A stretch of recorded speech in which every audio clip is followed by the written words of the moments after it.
میرے پاس آپ لوگوں سے بہتر کہنے کو کچھ نہیں ہے. میں فقط ایک دو اعترافات کروں گی. میں آپ سب کے سامنے یہ اعتراف کرنا چاہتی ہوں کہ اشفاق احمد میری چادر بھی تھے اور چار دیواری بھی. اشفاق احمد نے مجھے لوگوں کے مابین ہمیشہ اس طرح رکھا جیسے وہ حجاب ہوں. انہوں نے میرے رشتہ داروں کے ساتھ مجھے ایسے مابین رکھا کہ شرم و حیا دونوں طرفین کی قائم رہے. دوستوں میں اور بہی خواہوں کے درمیان جب میں ہوتی وہ درمیان میں ایک ریشمی پردہ بن جاتی. اشفاق احمد کے جانے کے بعد مجھے کئی باتیں سمجھ آئی ہیں. اب میرے سامنے ہٹو بچو کہتا ہوا، ہوشیار بادب باملیسا کہتا ہوا 2.5 قدم آگے چلنے والا آدمی نہیں ہے. اب میں ٹھوکر کھا جاؤں، گر جاؤں، کسی کے کندھے سے بھٹ جاؤں، وہ شخص نہیں ہے جو میرے لیے سڑک پر آگے چلتا تھا اور مجھے بچاتا جاتا تھا. وہ شخص موجود نہیں. آج مجھے پتا چل گیا ہے، جب میرے گھر پہ ٹیکس کے کاغذات آتے ہیں، کبھی کبھی کو وارنٹ اور سمن بھی آ جاتا ہے قانونی قسم کا. پھر میرے پاس وہ بل آ جاتے ہیں جو بجلی کے زائد بل ہوتے ہیں. پھر وہ میرے پاس وہ منی آرڈر بھی آ جاتے ہیں جن کے نیچے لکھا ہوتا ہے اشفاق احمد. مجھے پتہ نہیں منی آرڈر کیا ہوتا ہے. میں پیئنگ ان سلپس نہیں جانتی، میں چیک لکھنا نہیں جانتی. اب مجھے پتا چلا ہے کہ وہ 1.5 گنا کام کرتے تھے اور میرے لیے آدھا چھوڑ دیتے تھے اور مجھے کہتے تھے گواہی دینے نہ جانا خود میں جاؤں گا، یہ کام میرے ہیں، باہر کے تمام کام میں سنبھالوں گا. اس حفاظت میں رہنے کے بعد، اس چادر اور چار دیواری میں رہنے کے بعد اب زندگی اچانک میرے لیے بہت مشکل ہو گئی ہے. اب مجھے وہ چیزوں کا مقابلہ کرنا پڑتا ہے کہ جن کی مجھے سمجھ تک نہیں. اگر غلطی سے کوئی کھڑکی کھلی رہ جائے اور اس میں سے ہلکا سا ہوا کا جھونکا آئے تو مجھے محسوس ہوتا ہے کہ کوئی ٹورنیڈو داخل ہونے والا ہے. اشفاق احمد کا یہ طریقہ کار تھا. آپ یقین کیجئے، میرا خیال ہے کہ اشفاق احمد میں ایک خصوصیت تھی جس کا ان کو بھی احساس نہیں تھا، جو وہ بھی نہیں جانتے تھے. وہ ان کی موروثی اور پشتنی غیرت تھی، ایسا حجاب جو غیرت مند لوگ رکھتے ہیں. لیکن یقین کیجئے اشفاق احمد کو اپنی خوبی کا علم نہیں تھا. اپنے دوستوں کے درمیان اور ان کے درمیان کبھی ایسی باتیں نہیں ہوئی جو اندر کی باتیں ہوتی ہیں. ممتاز مفتی کہا کرتے تھے اشفاق احمد گونگا ہے، اس نے صرف اپنے اوپر باتوں کے خول چڑھا رکھے ہیں.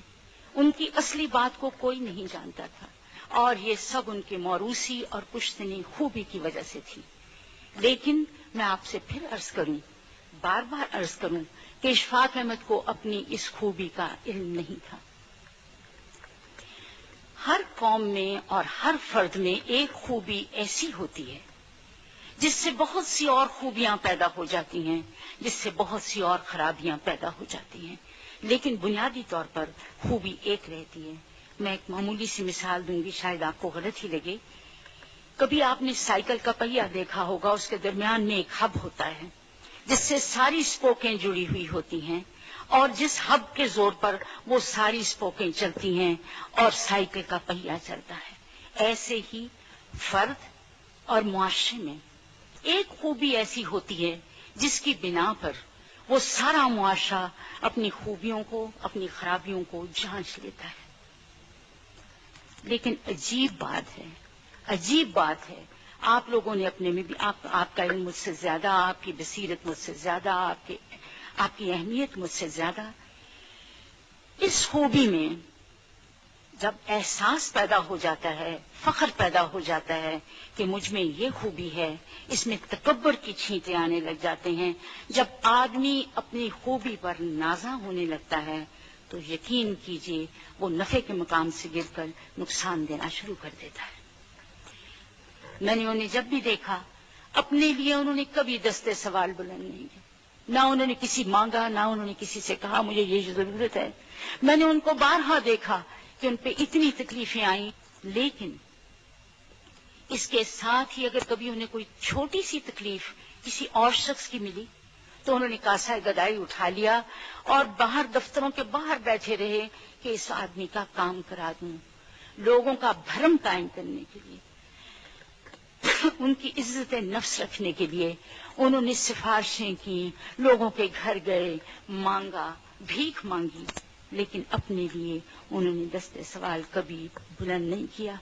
اگر آپ لوگوں نے غلطی سے کبھی سفر در سفر پڑھی ہو یا کبھی تلقین شاہ سنا ہو تو آپ جان جائیں گے کہ انہوں نے ہمیشہ اپنے آپ کو تختہ مشق بنایا، اپنے آپ کو مزاح کے مقام پر رکھا، اپنے آپ میں وہ برائیاں شامل کیں، لیکن کسی اور شخص کو اسکیپ گوٹ نہیں کیا، کسی اور آدمی کے کمر میں مکہ مار کر نہیں کیا تیری وجہ سے میری زندگی یوں ہوئی۔ بتائیے ایسے انسان کو کیا اپنی خوبی پر کبھی ہو سکتا تھا؟ لیکن میں جانتی ہوں وہ بے حد غیرت مند آدمی تھا، اور اس میں ایک ہی خوبی تھی، وہ غیرت تھی، جو اس کا ماروثی اور کشتنی میں سبب تھا۔ یاد رکھیے ایسے لوگ گلی گلی کہاں، ایسے لوگ ہر عہد میں اور ہر پود کی قسمت میں کہاں، اور مجھ جیسی بھاگوان عورت بھی کہاں جس کی چادر اور چار دیواری اس کا شوہر۔ اللہ آپ کو آسانیاں عطا فرمائے اور آسانیاں تقسیم کرنے کا شرف عطا فرمائے۔